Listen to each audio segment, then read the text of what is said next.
Assalamualaikum. Pada hari ini, kumpulan kami akan membentangkan satu pembentangan bertajuk Analisis Kes Tuntutan Nafkah Anak bagi Kursus Undang-Undang Keluarga Islam di Malaysia.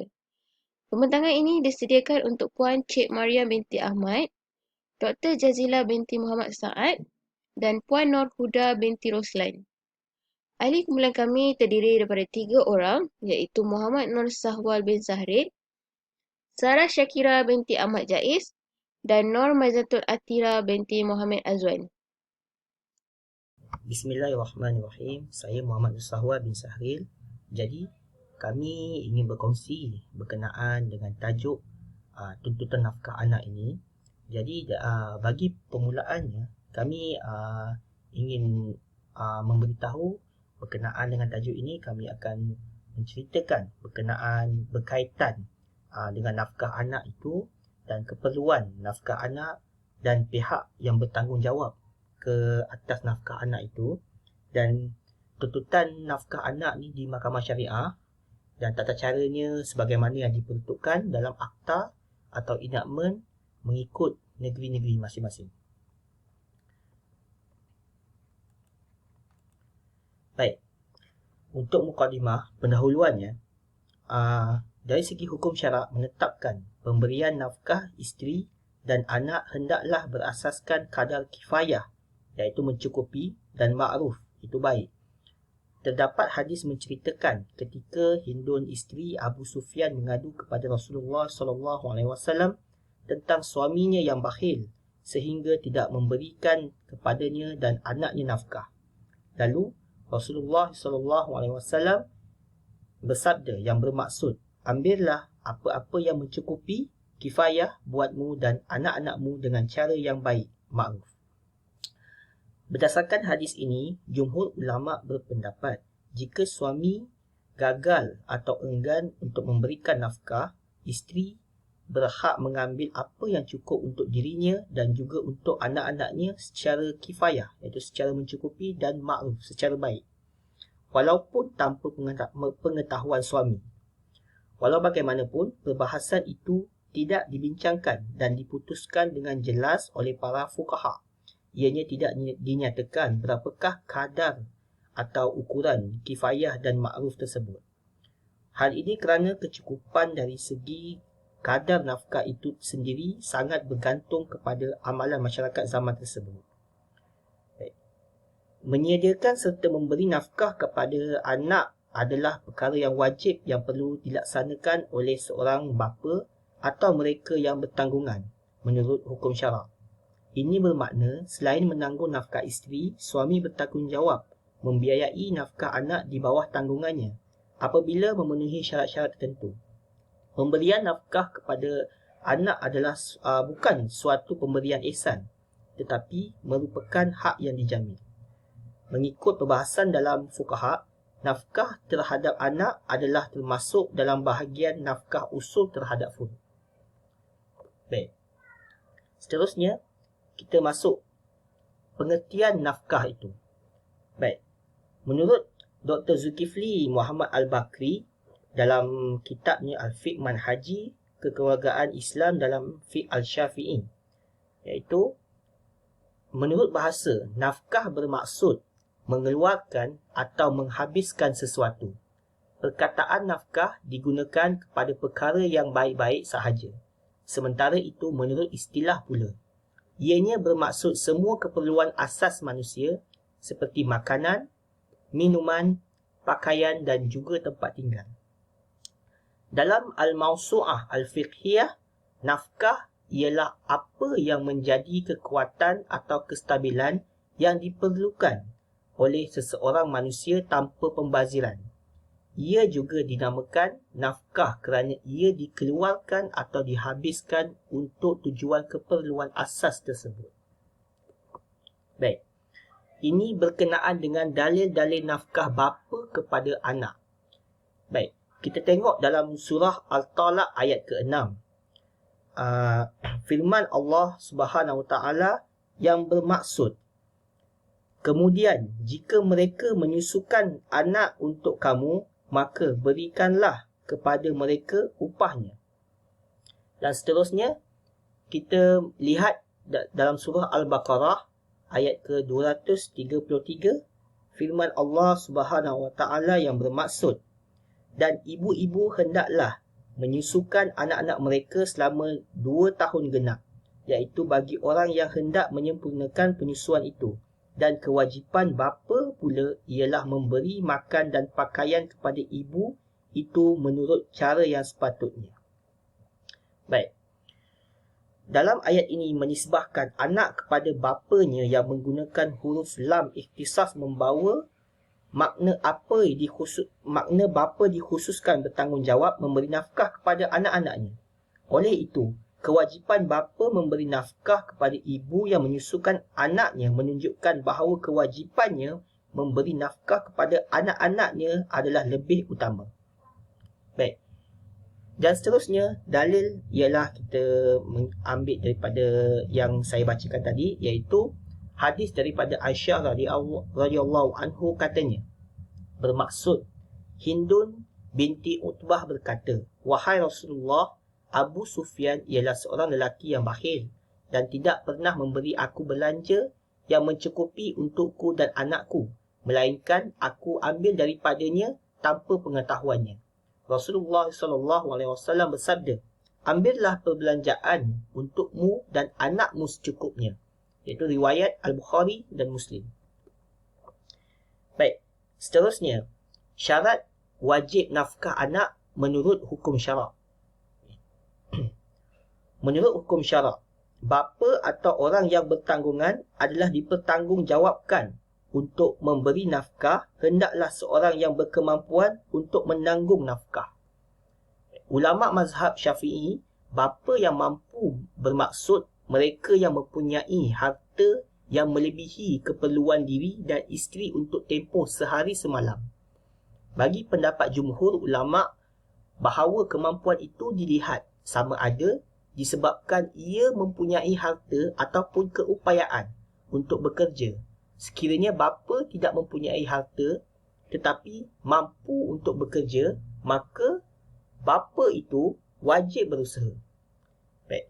Sekiranya bapa atau orang tersebut enggan bekerja, maka menurut satu pendapat, hakim boleh menahannya. Iaitu kalau ikut istilah sekarang ni, kalau dalam mahkamah, dalam situasi begini, hakim boleh penjarakan bapa tu. Namun begitu, pendapat yang terpilih dari mazhab Hanafi, bapa tersebut tidak boleh ditahan. Hal ini kerana akan menyebabkan sekiranya bapa itu ditahan, bapa tidak boleh lagi mencari nafkah untuk dirinya sendiri dan pastinya ia akan membawa kepada kemudaratan. Baik, sekiranya kehidupan bapa itu keadaan susah dan nafkahnya juga ditanggung oleh orang lain, maka tidak wajib ke atasnya untuk menanggung nafkah itu. Baik, kategori nafkah anak ni, kita lihat anak kecil, iaitu yang pertama ialah anak kecil dan belum baligh. Anak kecil yang secara lazimnya tidak berkemampuan untuk bekerja, pendapat jumhur ulama, bagi anak kecil lelaki sekiranya dia mampu untuk bekerja dan bapa kepada anak kecil itu boleh mengupahnya untuk membuat apa-apa pekerjaan atau menghantarnya bekerja dengan orang lain. Ini bermakna dengan cara ini anak tersebut boleh mendapat hasil untuk membiayai nafkah hasil titik peluhnya sendiri. Namun begitu, menurut ulama Syafi'i, anak tersebut tidak boleh dipaksa untuk bekerja. Bagi anak kecil perempuan pula, mereka tidak boleh disuruh bekerja atau dipaksa mengambil upah bekerja. Dan seterusnya ialah nafkah kepada anak perempuan. Ulama mazhab Syafi'i dan juga jumhur berpendapat seorang bapa wajib menanggung nafkah anak perempuannya yang tidak berkemampuan walaupun telah baligh sehingga anak perempuan itu telah berkahwin. Dan yang seterusnya ialah sakit atau kecacatan. Ulama fiqh sependapat bahawa bagi anak yang mengalami sakit atau mempunyai sebarang kecacatan sehingga yang boleh menghalang dirinya untuk bekerja seperti buta, lumpuh, gila dan sebagainya, maka nafkahnya hendaklah ditanggung walaupun umurnya telah dewasa. Kita lihat dalam keadaan ini, anak itu sendiri dia tidak mampu untuk mencari keperluan untuk dirinya sendiri. Jadi ia tetap tetap lagi di bawah tanggungjawab bapa ataupun orang yang sepatut memberikannya nafkah, bagi pihak yang bertanggungjawab. Dan seterusnya ialah menuntut ilmu. Bagi anak yang menuntut ilmu pula, bapa wajib menanggung nafkah anaknya yang sedang menuntut ilmu, walaupun anak itu sudah besar atau mampu bekerja dan berusaha untuk mencari nafkah. Baik, dalam situasi ini kita boleh lihat zaman sekarang ni kita tengok mahasiswa-mahasiswa lagi dalam tempoh pengajian. Dalam situasi sebegini, maka bapa itu wajib lagi menanggung nafkah anaknya. Baik, seterusnya pihak lain yang bertanggungjawab menanggung nafkah anak. Para ulama fiqh sependapat menyatakan sekiranya bapa masih hidup dan mampu untuk memberikan nafkah, maka diwajibkan ke atasnya sahaja menanggung nafkah anak. Menurut ulama Syafi'i, Hambali dan menurut ulama mazhab Syafi'i, Hanafi dan Hambali, sekiranya bapa tidak ada atau ada tetapi tidak mampu untuk menanggung nafkah kepada anaknya disebabkan tidak berkemampuan dan tidak berupaya untuk bekerja kerana sakit, tua dan seumpamanya, maka nafkah anak wajib ditanggung oleh usulnya yang masih hidup dan berkemampuan sama ada lelaki ataupun perempuan. Sekiranya anak yang tiada bapa atau bapa tidak mampu memberi nafkah, maka pihak yang akan dipertanggungjawabkan adalah datuk bapa saudara sebelah bapa. Namun, pada ulama Hanafi dan Maliki berpendapat bahawa sekiranya ketidakmampuan bapa menanggung nafkah anaknya, ini bermakna tidak sesekali gugur terus kewajipan ke atas bapanya. Jika nafkah anaknya itu ditanggung oleh orang lain, sama ada datuk, ibu atau orang lain, ianya akan tetap menjadi hutang dan wajib dibayar oleh bapa apabila dia berkemampuan kelak. Okey, sekarang kita masuk kepada isu-isu berkaitan kadar penentuan nafkah anak dan pembiayaan nafkah anak. Okey, pertama kita melihat penentuan suatu kadar nafkah anak adalah terletak di bawah bidang kuasa mahkamah syariah. Secara amnya, pembayaran nafkah itu adalah bersifat terbuka atau fleksibel, namun terdapat beberapa garis panduan yang telah ditetapkan oleh syarak dan perundangan keluarga Islam dalam menentukan pembayaran nafkah terhadap anak. Dalam penentuan kadar pembayaran nafkah anak, tiada peruntukan maupun perincian khas dalam menentukan kadar pembayaran nafkah anak. Penentuan kadar pembayaran nafkah ditentukan oleh budi bicara hakim itu sendiri dalam pentafsiran nafkah yang dikanunkan mengikut kaedah masing-masing. Seterusnya, kita akan lihat pentafsiran nafkah menurut Seksyen 62 Undang-Undang Keluarga Islam Selangor. Okey, Seksyen 62 memperuntukkan bahawa menentukan sesuatu nafkah yang hendak dibayar, mahkamah hendaklah mengasaskan pentafsiran terutama sekali atas kemampuan dan keperluan pihak-pihak itu dengan mengira kadar nafkah itu berbanding dengan pendapatan orang yang terhadap perintah itu dibuat. Okey, berdasarkan peruntukan ini, kita dapat lihat bahawa tiada penerangan yang lebih terperinci dalam menentukan garis ukur kadar pembayaran nafkah anak. Jelaslah di sini bahawa penentuan kadar nafkah anak ditentukan oleh hakim syar'i itu sendiri mengikut pentafsiran kes-kes nafkah yang dibawa oleh hakim tersebut. Okey, seterusnya kita akan tengok pentafsiran kadar nafkah menurut hukum syarak. Okey. Dalam Islam ada dua kadar kriteria nafkah, iaitu kita lihat daripada kifayah dan makruf. Islam telah menetapkan bahawa kadar nafkah itu hendaklah diberi dengan cukup, iaitu kifayah, dan baik, iaitu makruf. Kadar kifayah makruf itu berdasarkan kepada kemampuan si suami dan bapa untuk menanggungnya. Ini berdasarkan sabda Nabi SAW kepada Hindun radhiyallahu anhu apabila dia mengadu kepada Rasulullah bahawa suaminya tidak memberikan nafkah kepadanya. Makruf dan kifayah dalam menentukan nafkah anak mengikut hukum syarak. Penentuan kadar nafkah anak berdasarkan syarak yang memberikan dua kriteria iaitu kifayah dan makruf adalah berdasarkan dalam hadis Indun, yang mana beliau telah mengadu kepada Rasulullah bahawa suaminya Abu Sufyan ni bersikap kedekut dan tidak mahu memberi nafkah yang cukup kepadanya dan anaknya.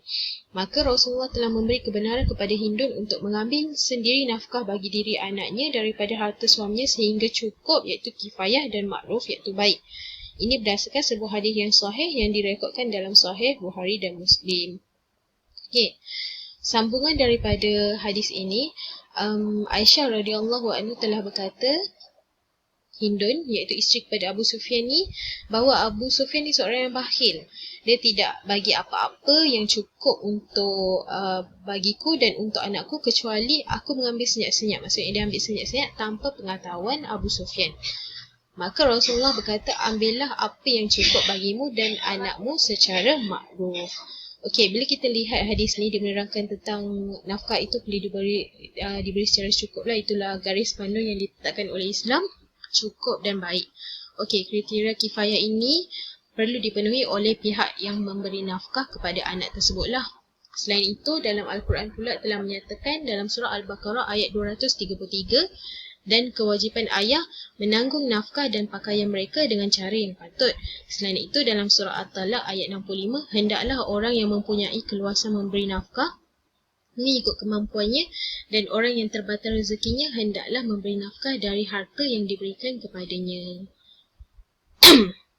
Okey, seterusnya kita tengok aplikasi penentuan kadar kifayah dan kadar makruf terhadap penghakiman di Malaysia ataupun di mahkamah syariah lah.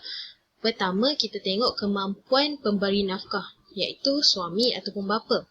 Okey, permintaan kadar nafkah itu dituntut oleh isteri dan nafkah yang diberikan perlu mencukupi. Namun begitu, hakim juga melihat daripada segi kemampuan suami dalam memberi nafkah kepada isteri. Hakim juga melihat kemampuan dari pihak-pihak dan perkara yang menjadi pertimbangan hakim pertama adalah kemampuan suami itu sendiri. Apa aspek yang dilihat? Pertama, pendapatan bulanan suami. Kedua, pembelanjaan, sama ada pembelanjaan wajib maupun keperluan harian, jumlah tanggungan dan apa juga yang berkait dengan kewangan si suami ataupun bapa. Okey, dalam kes ni kita merujuk kepada kes Zainab Abdullah dan Haji Zainuddin. Okey, sekejap.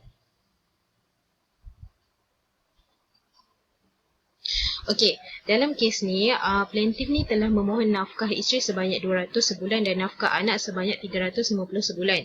Pasangan ni, diorang ada 3 orang anak berumur 12 hingga 16 tahun. Dalam kes ini, defendant telah mengabaikan nafkah semenjak tahun 1995 dan menyebabkan plaintiff terpaksa bekerja untuk menanggung kehidupan. Hakim kemudiannya telah menolak tuntutan plaintiff dan berpuas hati bahawa kadar 200 bulan nafkah isteri yang diperolehi daripada hasil sewa rumah tu dah cukup.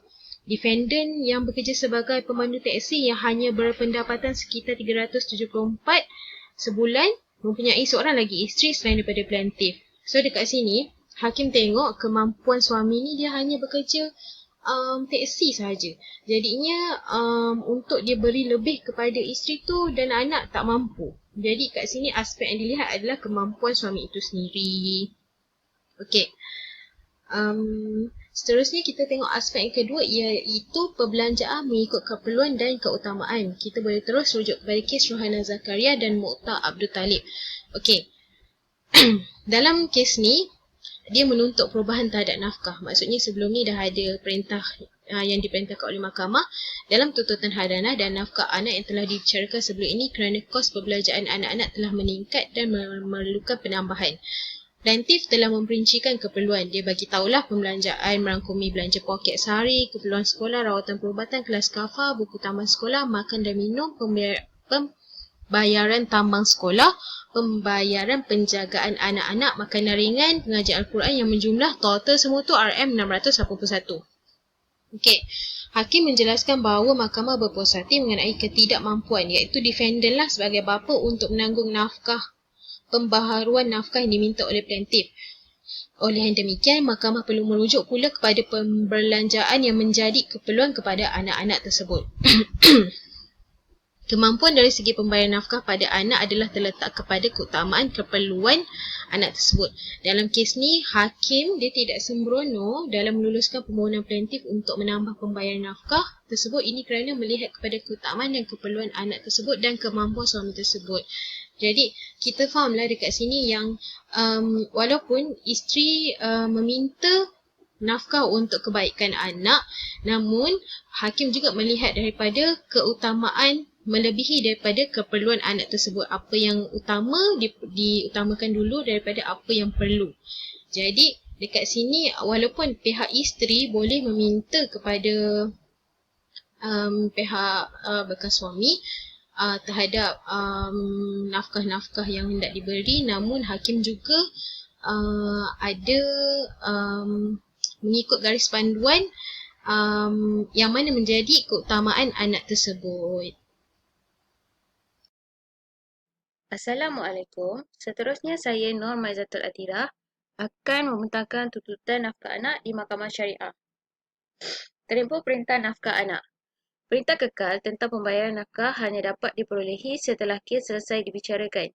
Seksyen 80 Enakmen Keluarga Islam Selangor 2003 sebagaimana memperuntukkan bahawa suatu perintah nafkah anak hendaklah tamat apabila kanak-kanak itu mencapai umur 18 tahun kecuali jika telah ditetapkan dengan suatu tempoh yang lebih singkat atau jika sesuatu perintah itu telah dibatalkan atau jika sesuatu perintah itu dibuat untuk seseorang anak perempuan yang belum berkahwin atau anak itu telah hilang upaya dari segi otak atau jasmani dan tidak boleh menanggung nafkah dirinya, dan seorang anak lelaki yang telah hilang upaya dari segi otak atau jasmani dan tidak boleh menanggung nafkah dirinya.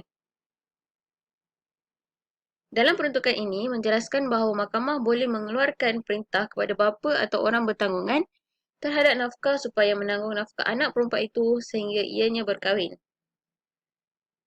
Okey, bagi mengubah perintah nafkah anak, perintah nafkah yang dikeluarkan oleh mahkamah boleh diubah pada bila-bila masa, sama ada melalui suatu tuntutan yang dibuat dalam tempoh perkahwinan ataupun tuntutan yang dibuat selepas perceraian.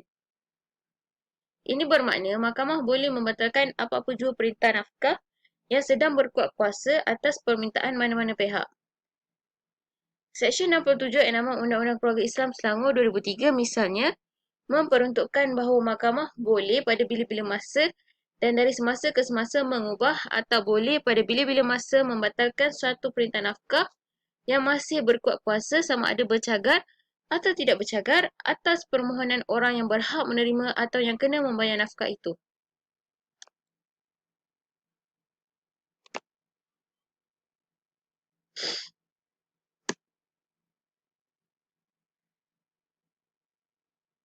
Kita lihat kepada analisis kes-kes tuntutan nafkah anak.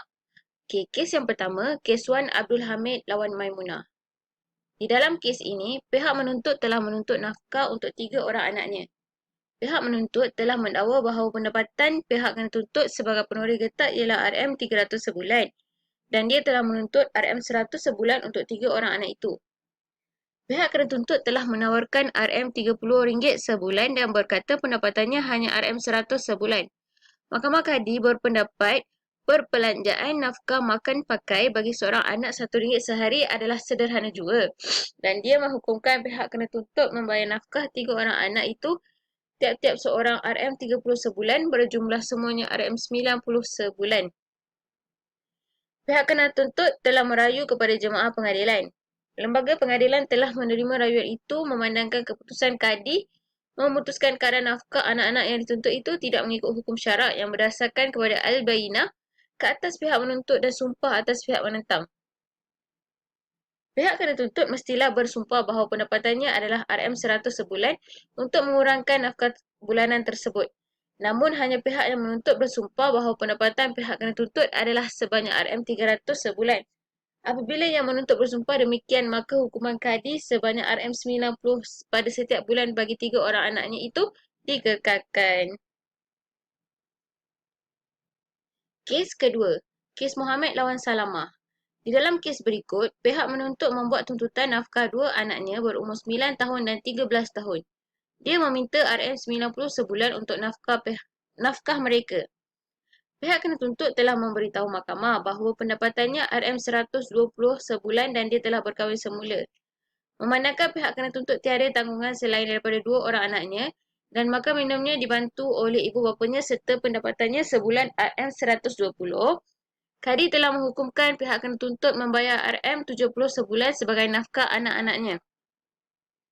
Apabila rayuan dibuat, Mahkamah Jemaah Pengadilan telah mengubah keputusan kadi kepada bayaran RM35 sebulan untuk anak yang pertama dan RM25 sebulan untuk anak yang kedua.